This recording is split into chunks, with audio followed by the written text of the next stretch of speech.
The Shaman King world has been getting bigger and bigger. There's prequels, sequels, spin-offs and side stories, turning that original series into this whole ecosystem of a greater story. It's these other series which we are going to be looking at today. The only ones we are not looking at are Funbari Poem and the newly announced Shaman King and a Garden, the former being too short and the latter that hasn't actually been released yet.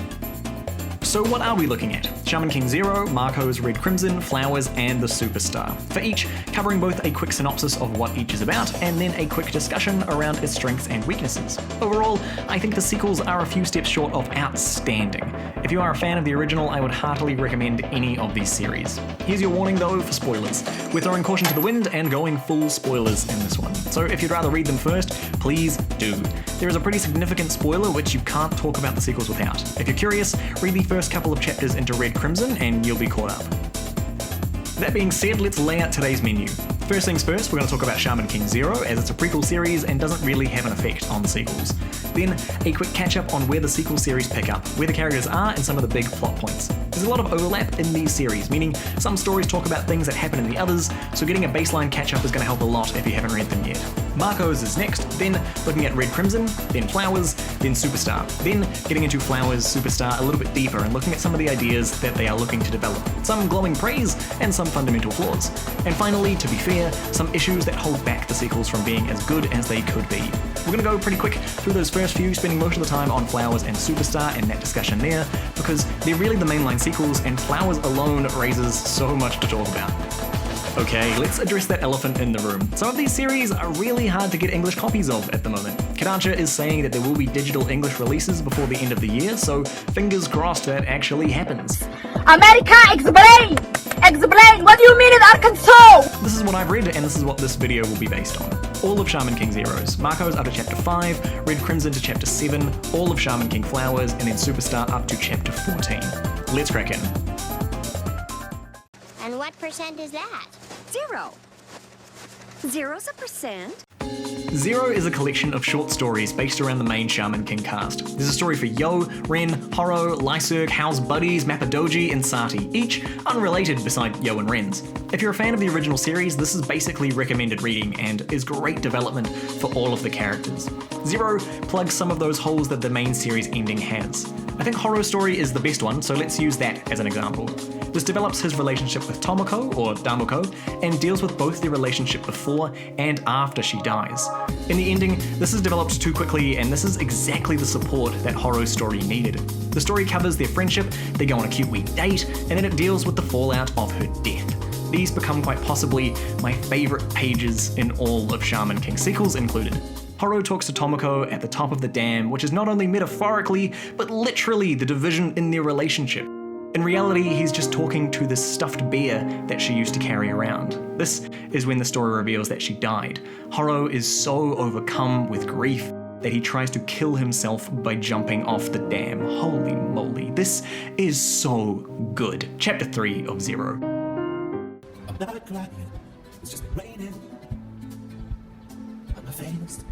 As far as the other stories go, they range from okay to pretty good, each developing a different character, managing to match both their character at the start of the series and their core ideals which are explored through the series. We're not going to go through each of them, but Zero does a great job of capturing the heart of each character and stays true to the message of the main series. Jen, yeah, if someone's just tuning into the Arnie Donna podcast for the first time, catch us up on who you are. Okay, well, I am... To catch everyone up on the world post-sequel time skip, this is where the spoilers begin. That's your last warning. So, after Hao revived everyone, most of the characters have split to go and fulfill Hao's last demand to change the world. Ren and Jean got married and had a son named Min.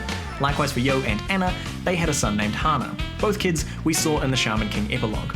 Yo and Anna have spent most of their time overseas working to change the world for the better. Tameo and Ryu now run Funbari Inn and raise Hana with the help of the Hanagumi sisters. Ren's become a businessman to fund world change, Horo has become a farmer, Lyserg we don't actually know that much about, and Choco is presumably still in prison, though we don't actually have any confirmation on that yet. Then, this is the inciting incident of most of the sequel drama. Iron Maiden Jean gets murdered. The second major reveal of the sequels is that there's going to be another sort of shaman fight, the Flower of Maize. To summarize, despite becoming Shaman King, Hal can't do whatever he wants. The previous 8 Shaman Kings, known as the G8, don't like what Hal's up to. To make these big decisions, Hal needs a majority of the G8 to say that's okay. He doesn't have this. The gods can't fight each other without blowing up the world, so they get to make a team to fight on their behalf to decide what happens with the world. The sequels follow this reveal and how the different gods are scheming and planning their teams, particularly Yabisu, who is the previous Shaman King. This is the state of the world at the start of the sequel series.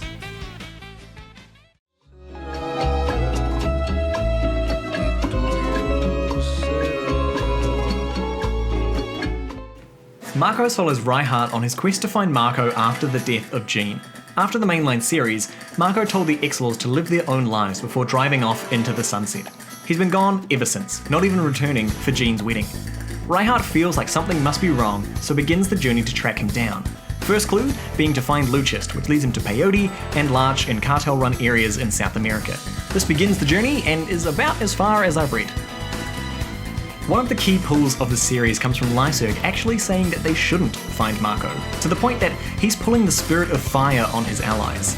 It seems he's worried that Marco, learning about Jean's death, will go on a crusade murdering all of those responsible. Remember that Jean isn't really anything special, rather that Marco built her up to be this messianic figure for the X-Laws to follow.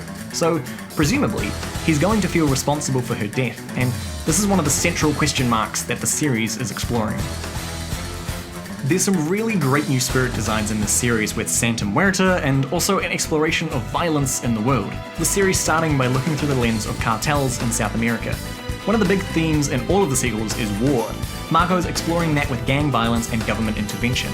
As always with Takei's writing though, the focus is on the main characters, Reinhardt, Teruko, Peyote, Larch, being those who we've spent the most time with so far.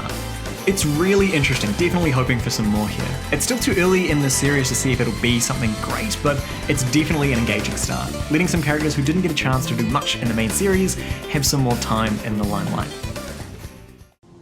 Because I'm about to go into that room next door to your daughter, and I'm gonna bash her brains out. And then I'm gonna find your 2 sons. This is a June story, and it's brutal. The story follows her journey in the final war of the Tau. A branch family of the main house are rising up against the Tau family. This group is known as Red Crimson, and were involved in the murder of Jean. June is on an absolute crusade against them, defying Ren's edict of breaking the chains of hatred. We haven't seen Ren in this story yet, following only June and Horo, who shows up looking for Ren. So we don't see Ren's reaction to the death of his wife, at least not yet. The focus is on developing this group known as Red Crimson and watching this war between them and the Tau develop. This story also deals with June's relationship with Pai Long. They are not a couple, but they're absolutely a couple. June gets the chance to really shine in this series. She's shooting people with bazookas, she's killing swarms of people, she's dressing up and breaking down. This series makes it a great time to be a June fan. Again, in this series, we get to see the idea of war being developed. In this case, Red Crimson, who are built up as essentially a spec ops unit against the wealth and splendor of the Tau family. The series gets to play around with the big budget toys, helicopters, bazookas, skyscrapers, very wealthy society things. This contrasts the other series, which generally deal more with people who have a lot less financial power. Why this is important is because, as we'll see in Flowers, wealth and capitalism society models are starting to be challenged, and it becomes a central theme. June and the Tau are the only heroes we have who actually are wealthy, so following their story is going to be really engaging. This is the series that covers the murder of Iron Maiden Jean, and if you haven't read it, you're probably screaming asking how it happened, so here goes. A member of Red Crimson, alongside Yosuke and this young girl, who will soon be known as the Black Maiden, catch Jean alone at home. Yosuke is one of the main villains in Flowers and has some pretty crazy powers. They push the Black Maiden to kill Jean. Jean, realizing that the Black Maiden will be killed or worse by Yosuke, opts to let Shamash take her own life before the young girl's hands get as bloody as her own. She notes all of the people that she killed in the shaman fight and allows Shamash to enact justice on her, the death penalty. Before Shamash can take the swing, Yosuke stops time, pulling the trigger in the Black Maiden's hand and inserting memories that she killed Jean before Shamash could. When time unpauses, the Black Maiden has shot and killed Jean. What's interesting is that Jean doesn't get revived. In this series, it makes out that it's Ren and Jean's will not to revive her, which hasn't been fully developed why yet. In Marco's, it seems more that something is stopping her resurrection related to the Flower of Maze. In Flowers, it seems that the Black Maiden has managed to twist Jean's spirit to become her guardian spirit. Either way, it seems for right now, we won't get any more Jean through the sequels. Red Crimson is again a really interesting premise using some side characters, June in this case, and developing the sequel world of Shaman King beyond the mainline sequels. Besides exploring June's character more, I'm finding the biggest pull to the series is finding out how Red Crimson threw in with Yosuke, and how will the series explore the society changes that Flowers begins. It's in a unique position to see that from the side of a wealthy family. Also finally seeing Ren show up and his reaction to those who killed his wife, and his reaction to his family engaging in this war behind his back, I'm just really excited. Hopefully these are all picked up as Red Crimson continues. When am I supposed to blossom? When am I supposed to blossom? Shaman King Flowers is the direct sequel series of Shaman King. The story ends a bit prematurely. I didn't expect you to come so quickly. Charles Carmichael always comes quickly. And is picked up in The Superstar. Personally, I see both Flowers and The Superstar as one story in continuity, only broken up into two stories because of publishing. I think these sequels are both really strong with a lot of potential. There are some amazing ideas and brilliant things in these sequels, however there's also some questionable choices which will turn some people off. To make it easy to talk about, there's basically three stories that Flowers tells. Firstly is setting up the characters and the world, secondly is setting up the Flower of Maze, thirdly is Death Zero. Our main character is Hana Asakura. He's inherited a Minamaru, crazy shaman power, and none of his father's chill. Hana has a massive dad complex and wants to become strong enough to defeat his father. One day, he's confronted by some new faces. A branch family of the main house are rising up against the Asakura family. Hang on, haven't we done this already? Anyways, these guys are the direct descendants of the original Hao and want to take back the Asakura line. This is Yohane and Luca, who get absolutely destroyed by Hana's apparent fiancé Illumi when they come to try to take Hana. Yohane and Luca still hang around Hana, keeping the peace for the time being. It looks like there is someone pulling the strings from behind though. Enter Yosuke, one of, if not the major antagonist of the sequels. Yosuke is team leader of Team Yabisu and is surprisingly not a shaman. This creepy pyramid thing is his spirit Yabisu, named after the previous Shaman King of the same name. Yosuke brainwashes Luca and manipulates new Ryu into killing Hana, and is pretty successful. He turns a Minamaru spirit into stone and makes off with him, also learning that Hana has, sort of, inherited his mother's power of summoning Onis. We say sort of because it wasn't inherited at all. Hana has died before, and as payment for the resurrection, Hao filled baby Hana full of powerful Onis that will spawn whenever his life's in danger. It was all for preparing young Hana for the upcoming Flower of Maze. Next is Gakko, who's totally not the new Horo Horo. He's part of Team Hao in the Flower of Maze, and this is where we finally learn what the heck this Flower of Maze is. The previous Shaman Kings and Hao are having a disagreement which needs to be settled via combat. Each god gets to make a team and they will proxy fight on their god's behalf. Well, not having started yet, the teams are scheming to disrupt the other gods' plans, hopefully to give themselves the advantage. Hana is going to be team leader and Illumi team manager in the upcoming fight as Team Hao. The other team captains are going to be Yohane and the young Tao Min, who is currently the powerhouse of the team. Min's entering the tournament to help his mother, though we don't actually know what that entails yet. What we do know is that he doesn't want Hana as leader of the team, and upon traveling to Tokyo, straight up kills Hana in their first meeting. Waking up in the Great Spirit, Hao summons a copy of young Yo for Hana to fight. Of course, Yo stomps house, and Hana is forced onto a spiritual quest of sorts. He's sent to this island society in the Great Spirit and meets Lieutenant Sakurai, a Japanese Zero pilot, kamikaze fighter, and soon-to-be Hana's guardian spirit.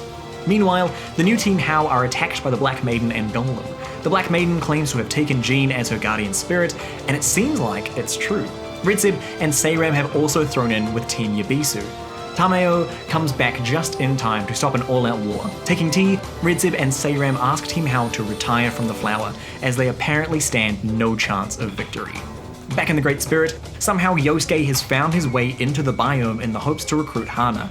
Hot-tempered as ever, Hana gets into a fight with him and gets put down hard. Sakurai then comes forward and blows the head off Yosuke in the most brutal way. The series goes on to explore Sakurai's character and Hana questioning what it is he fights for, ending with the realization of what he's missing, what he's on this journey for. It's love. So if it wasn't clear from the previous synopsis, Flowers pulls a lot from the original series, and I mean a lot. We have new Yo, Ren, Horo, Ryu, Anna, the last of Choco, the early Yo-Ren fight, the sister attempting revenge for her brother, Ryu learning how to see spirits, the new tournament for the fate of the world. Personally, I find it goes past the point of a callback and is really just retreading the same ground.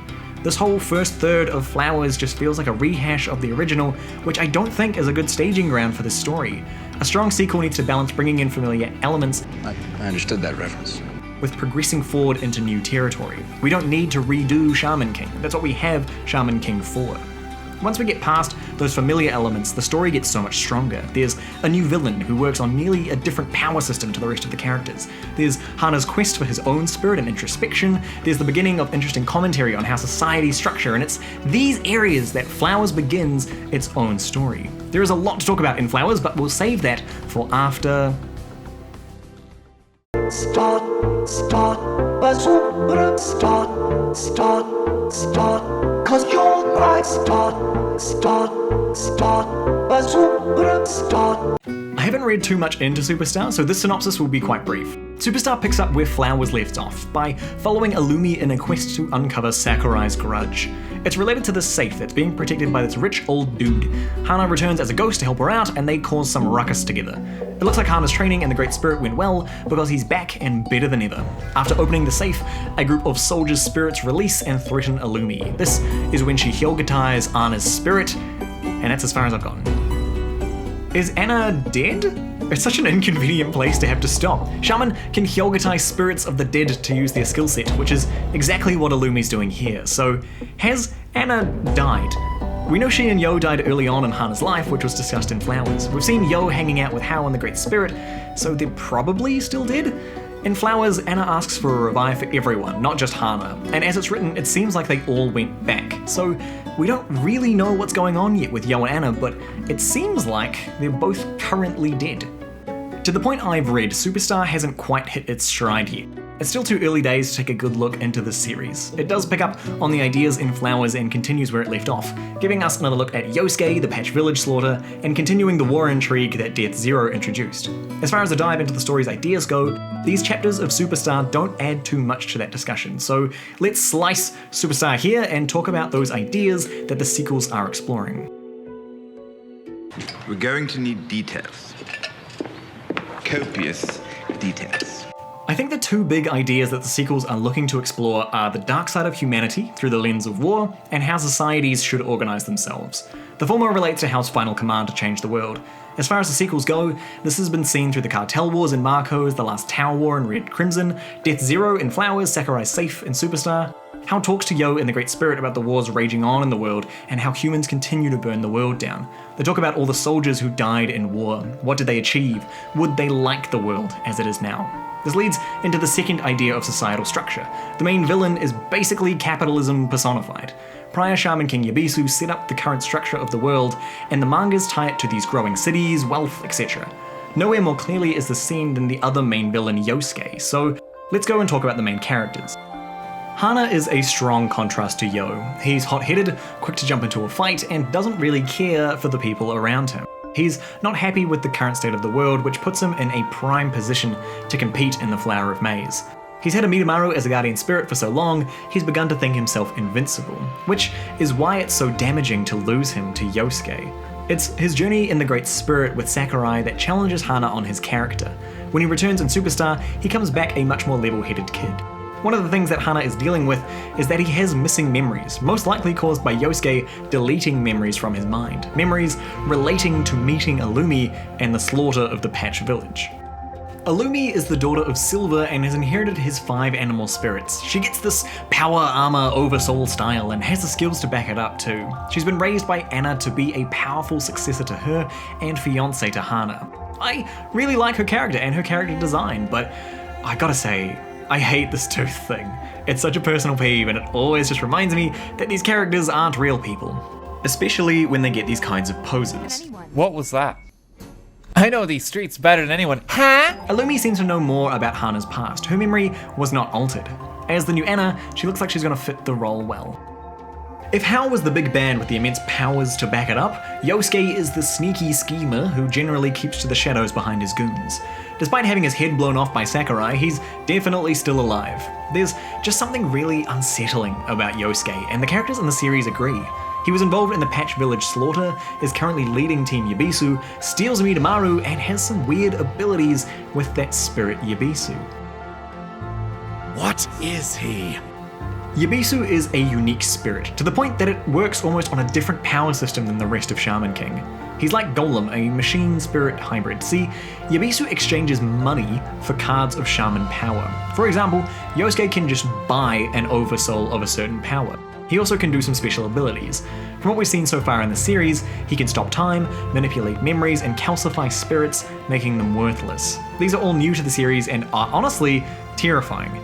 Using Yabisu, Yosuke has already managed to manipulate the Black Maiden and Luca into doing what he wants, and now he has his eyes set on converting Hana to his side, something which he has now tried once and failed, though with Yabisu's power, it does not seem impossible.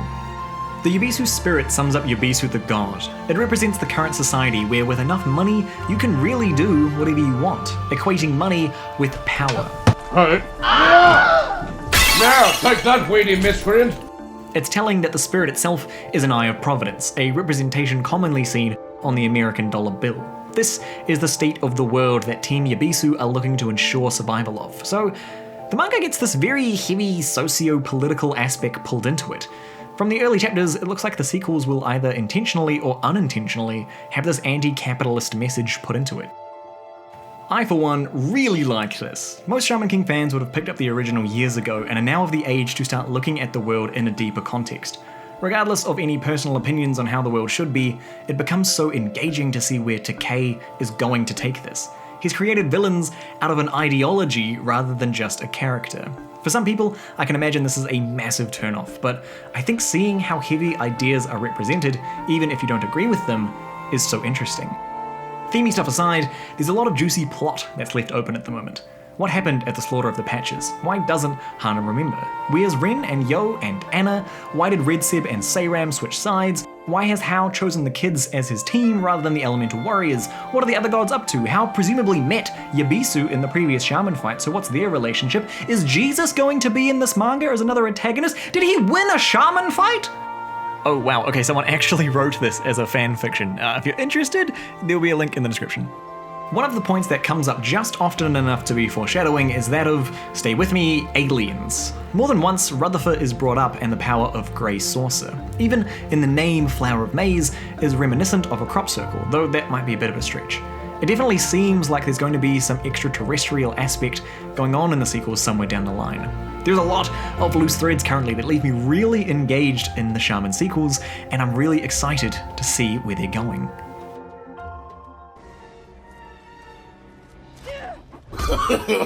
No. Now, it wouldn't be fair to look at a sequel without discussing some of the issues. There's two big issues that I find plague sequel series: power scaling and undermining the source material. These really go hand in hand. Power scaling forcing characters to be stronger and better than what was seen in the original, and new ideas undermining the strength or the achievements of the original. A great example of both of these is the Star Wars sequels. Rey and Kylo needed bigger and stronger force powers than the sequels. Anakin's sacrifice in Return of the Jedi was undermined by Palpatine not really being dead after all. Power scaling is a weird thing, and you either care about it or not at all. The concerns for Shaman King is that none of the original cast are being chosen for the Flower of Maize. The new characters are presumably intended to grow so much stronger than them. I don't think this is a huge issue because even in the original, it was discussed that it's the kids who have the potential to hit higher heights than the adults got to. The concern comes in by introducing new powerful shamans who were around the whole time but just didn't come to the shaman fight. The original built up the shaman fight as the best of the best, shamans from all around the globe competing to become God. If you introduce hosts of new shaman who can go toe-to-toe with the best, you have to introduce reasons why they didn't attend the shaman fight.